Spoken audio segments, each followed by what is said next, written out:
قبلہ ہم اپنے سیشن کے دوسرے حصے میں داخل ہو چکے ہیں، جو کہ کتابت اور عزاداری اور ہماری ذمہ داری سے متعلق ہے۔ تو قبلہ پیشہ ورانہ زندگی یا عزاداری میں آپ ہمیشہ مصروف عمل نظر آتے ہیں، تو کیا آپ اس حوالے سے آپ خود اپنی شخصیت میں تھکن محسوس نہیں کرتے؟ جی الحمدللہ، میں تھکن نہیں محسوس کرتا ہوں۔ اور ایک دفعہ مجھے یاد ہے، ہمارے تحریک جعفریہ کے جنرل سیکرٹری تھے رضا علی آغا صاحب، جب علامہ جوادی صاحب صدر تھے تو وہ جنرل سیکرٹری سے سندھ کے۔ تو ایک مرتبہ یوم حسین کے موقع پر وہ مہمان تھے بھٹشا میں، اصغر اسٹوڈنٹس کے اس پروگرام میں جو اینول کنونشن ہوتا ہے، میں اس کمیٹی کا ہیڈ تھا۔ تو ایک دفعہ وہ بھٹشا کے ریسٹ ہاؤس میں جو ایک کمرے میں انہوں نے دیکھا میں ایک کونے میں چادر بچھا کے سو گیا۔ تو میں جب سو رہا تھا تو انہوں نے مجھے کہا آغا صاحب نے کہ فرمان شاہ، آپ کے چہرے پہ تھکاوٹ نہیں ہے، آپ نے 3 دن کام کیا ہے اور آج یوم حسین آخری دن ہے۔ میں نے کہا کہ آغا صاحب یہ دیکھیں، میں جن کے نام پہ کام کرتا ہوں وہ ہمارے جسم میں اور ہمارے روح میں ایسی طاقت ڈالتے ہیں کہ واقعی مجھے خیال نہیں رہتا کہ واقعی میں کوئی تھکا ہوا ہوں یا کیسے احساس نہیں ہوتا ہے۔ ماشاء اللہ قبلہ تمام بہترین، اللہ آپ کو آپ کی عمر دراز فرمائے، آپ تو ہمارے احساس ہیں۔ آپ کی نظر میں اسلام کا اصل چہرہ کیا ہے، اور حسینیت اسلام کی ترویج میں کیا کردار ادا کر رہی ہے؟ میں اس کے لیے سب سے شارٹ جو جواب دوں گا کہ اسلام اب واضح ہو چکا ہے کہ دو کھل کر گروپ آ گئے ہیں سامنے، ایک حسینیت ہے اور ایک یزیدیت ہے۔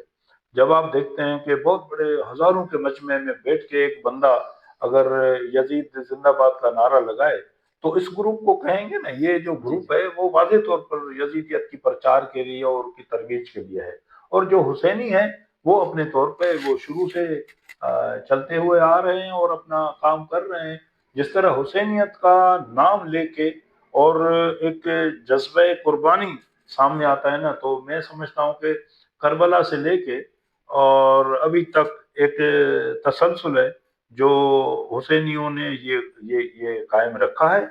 اور یہ میں سمجھتا ہوں کہ حضرت زہرا سلام صلی اللہ اللہ علیہ علیہ کی وسلم۔ دعا کا اثر ہے کہ انہوں نے اس طرح کی تقاضا بھی کی ہے، دعا بھی کی ہے کہ میرے فرزند، میرے بچے حسین کے لیے جو قوم روئے گی، وہ جب تک وہ جنت میں داخل نہیں ہوں گے تب تک میں جنت میں داخل نہیں۔ تو ایک امید ہے نا، اسی امید پہ ایک جو سلسلہ ہے وہ قائم رہا ہے، اور دعا بھی ہے پیچھے بی بی کی الحمدللہ۔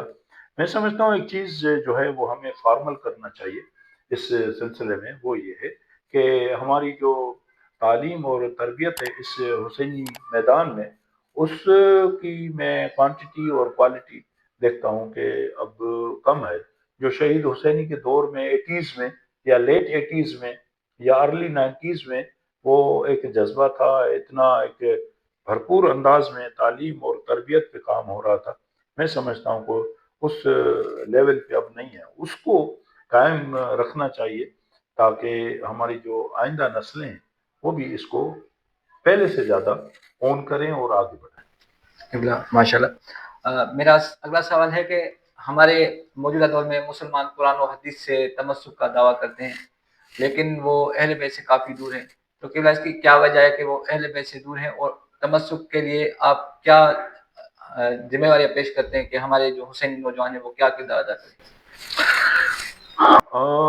دیکھیں، شروع سے لے کے دو طاقتیں ہیں جو چلی آ رہی ہیں، ایک رحمان کی اور ایک شیطان کی۔ یہ ایک تسلسل ہے اور ابھی بھی وہی مقابلہ ہے۔ ایک اصل کو چھپانے کے لیے لوگ کوشش کرتے ہیں کہ جو اصل چیز ہے نا وہ چھپ جائے اور جو نقل ہے وہ سامنے آ جائے، تاکہ لوگوں کو پھر گڑ مڑ کر کے نا معاملہ وہ پیش کیا جائے، اور پھر اس کنفیوژن میں لوگ اصلی جو چہرہ ہے اس کو نہیں پہچان سکیں۔ اس لیے میں سمجھتا ہوں کہ اگر اہل بیت اطہار علیہ الصلوۃ والسلام کے نام اور اس کے کام کی جو ترویج ہے وہ ہر دور میں اصلی روپ میں جو قائم رہے گی، تو یہ جو دشمنوں کا تاثر ہے وہ ختم ہو جائے گا، اور ان کے یہ جو اثرات ہے، مضر اثرات، وہ ختم ہو جائیں گے۔ اب انہوں نے ایک جس طرح آپ نے دیکھا تھا نا کہ لوگ شروع میں رسول اکرم صلی اللہ علیہ وآلہ وسلم سے جنگیں کرتے تھے، اور جب جنگوں میں جیت نہیں پائے تو پھر انہوں نے رنگ تبدیل کر دیا، جی اور پھر اسلام کے دھارے میں اس طرح آ گئے۔ اور پھر آپ نے مدینے کی مسجد زرار سے آپ شروع کریں گے تو بہت سارے سلسلے آگے۔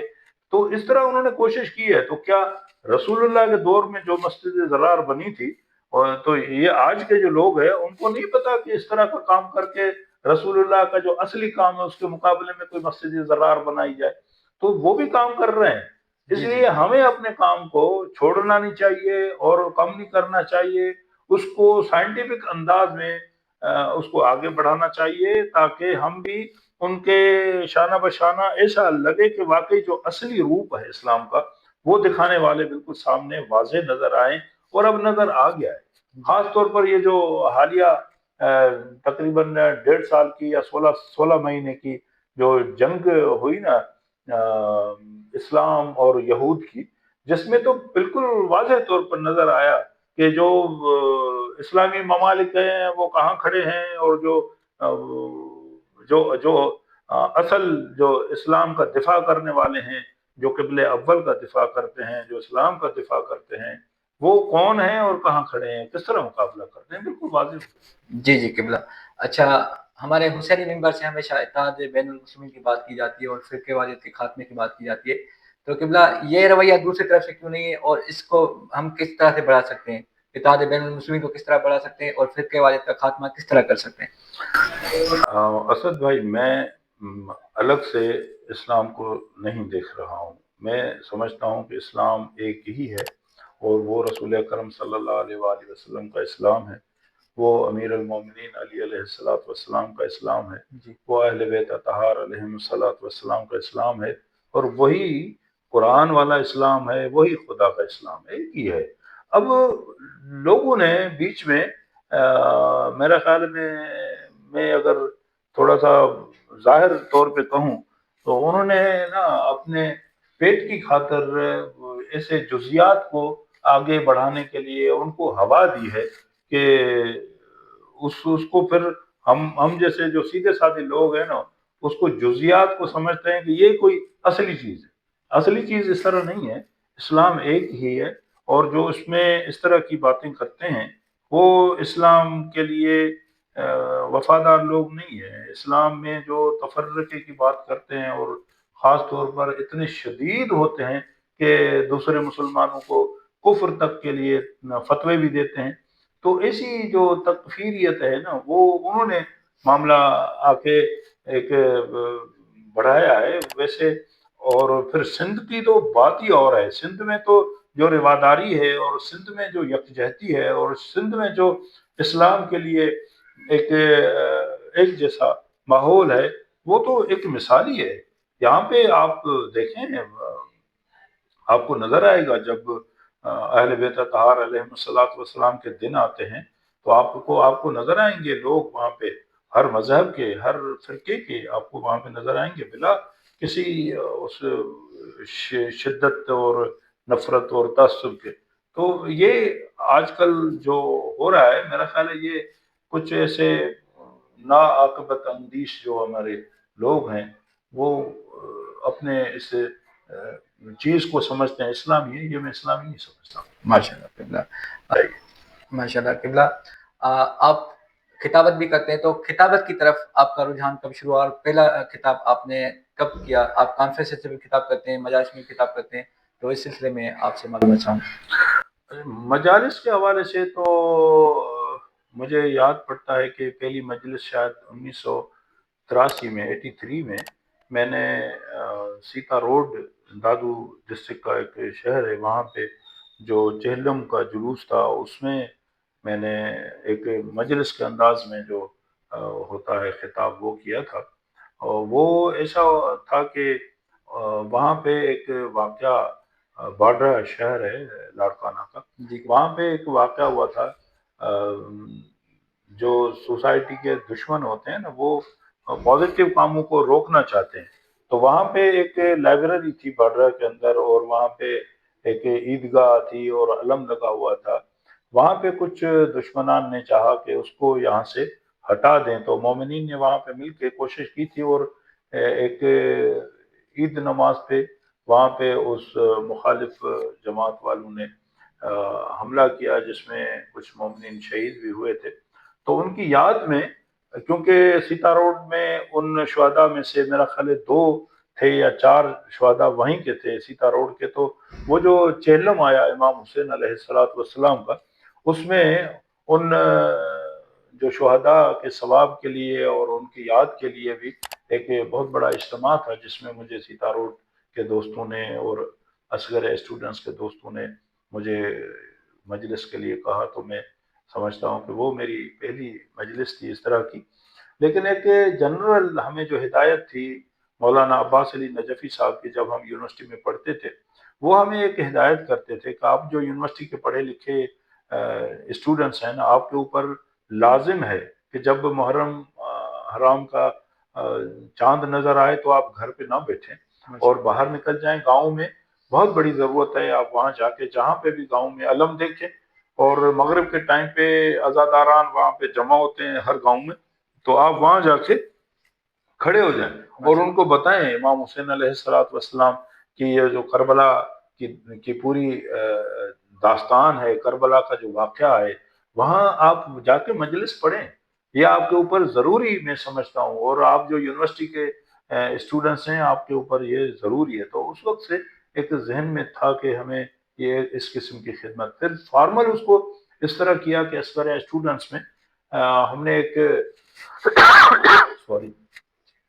ایک گروپ بھی بنایا مبلغین کا، جو مجالس کے لیے تربیت بھی حاصل کرتا تھا. مثلا 3 دن کے لیے، 5 دن کے لیے، 10 دن کے لیے باقاعدہ تربیتی کیمپس ہوتے تھے، جس میں جو خطیب تھے وہ وہاں پہ کچھ لرن بھی کرتے تھے، اور پھر جا کے گاؤں میں، اور پھر یہ تنظیم ان کو ڈپیوٹ کرتی تھی کہ آپ کو کہاں جانا ہے، آپ کو کہاں جانا ہے. تو ایک سلسلہ جو فارمل ہوا وہ اس طرح سے ہوا. لیکن بعد میں پھر یہ یہاں میں ضرور بتاؤں گا کہ کچھ ایسے علاقے ہیں یا ایسی انجمنیں ہیں یا ایسے انفرادی طور پہ مومنین ہیں جن کے پاس وسائل نہیں ہیں کہ وہ مجالس کے لیے علماء کو یا ذاکرین کے جو لوازمات ہیں یا ان کی نیاز اتنی حد تک اگر کہیں کوئی مطالبہ بھی کرتا ہے اس کو پورا کریں. تو ہم جیسے جو لوگ ہیں نا وہ ایسی جگہوں پہ پہنچ جاتے ہیں جہاں پہ اس قسم کی ضرورت ہوتی ہے، تو انشاءاللہ پہنچ جاتے ہیں. یہ سلسلہ اس طرح ہے، اور سمجھتے ہیں کہ یہ ہماری جو اصل کنٹریبیوشن ہے وہ سوسائٹی میں، وہ اس میں سے یہ بڑی اہم ہے جس کو ہم سمجھتے ہیں کہ کرنا چاہیے. اور ہر وہ بولنے والا جو تھوڑی بہت تعلیم سیکھتا ہے، تربیت حاصل کرتا ہے، وہ جا کے ان گاؤں گوٹھوں میں جا کے خدمت کرے تو اچھی چیز ہے. ماشاء اللہ قبلہ، میں سمجھتا ہوں کہ آپ کی کتابت میں جو روحانیت کا عنصر ہے وہ شاید اسی وجہ سے کہ آپ نے جب بھی کتابت کی ہے بغیر کسی تقاضے کے کی ہے. قبلہ عزاداری کے سلسلے میں کون سے ممالک یا کون سے علاقوں میں آپ کا جانا ہوا ہے، اور وہاں کی عزاداری کے لحاظ سے آپ اپنا تجربہ یہاں ہمارے ناظرین کے سامنے پیش کریں. باقاعدہ طور پر تو اشرا میں نے پڑھا جرمنی میں. ایک وہاں شہر ہے کولون، بون کے قریب، وہاں پہ میں نے باقاعدہ اشرا پڑھا. لیکن اس سے پہلے جب میں پوسٹ ڈاکٹریٹ کرنے گیا امریکہ میں، تو اس وقت ایک انجمن تھی وہاں پہ، زینبیہ اسلامک سوسائٹی پومونا میں، وہاں کیلیفورنیا کے اندر لاس اینجلس کا ایک ایریا ہے. وہاں پہ جب میں مجلس میں روزانہ جاتا تھا تو کسی مومن نے ایک دفعہ مجھے سلام دعا کرنے کے بعد کہا کہ آپ نے تو ہمیں بتایا نہیں کہ آپ وہاں مجالس بھی پڑھتے ہیں. اور پھر انہوں نے مجھے 1-2 مجالس کے لیے وہاں پہ حکم کیا تھا، تو میں نے وہاں اپنی اس انجمن میں بھی کیا تھا. پھر لاس اینجلس میں گیا جہاں پہ مولانا فاضل موسوی صاحب وہاں کے ریزیڈنٹ عالم ہیں. وہاں گیا میں ایک دفعہ، مولا کی ضربت کی شب تھی، تو وہاں پہ بھی انہوں نے مجھے کہا تھا، تو ایک تجربہ وہاں ہوا مجھے۔ اس کے علاوہ جب زیارات کے لیے جاتے ہیں کربلا میں، یا مثلا عمرہ اور حج کے لیے جاتے ہیں، تو وہاں جو اپنے ساتھی ہوتے ہیں زوار یا حجاج کرام، وہ ایسے کہتے ہیں کہ بھائی تھوڑی دیر کے لیے اہل بیت کا ذکر کر دیں، تو انفارمل اس طرح ہوتا ہے۔ مجھے اس طرح کا تجربہ ہے جانے کا اور خدمت کا۔